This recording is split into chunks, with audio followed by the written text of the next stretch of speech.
Welcome to No Nonsense Reviews and How-Tos. Today I'm going to show you how to merge multiple columns of data into a single column of data in Microsoft Excel. So let's get started. As you can see here, I have multiple columns of data. It's repeated like this throughout every row. But what I want to do is I want to merge these columns into a single column here in column K so that they're not separated.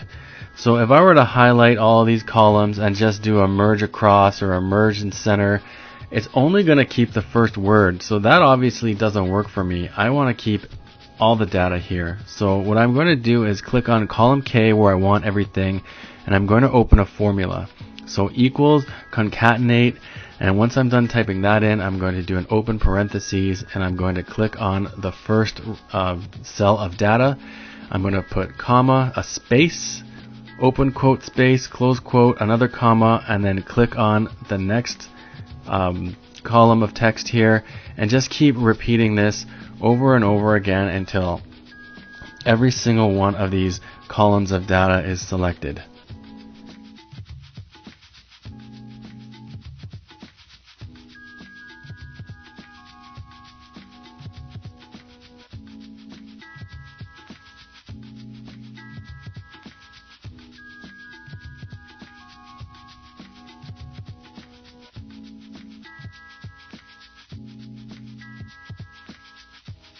So once I'm done selecting the last column of data, I'm going to close the parentheses, and there you go. It has put everything in all these columns into a single column.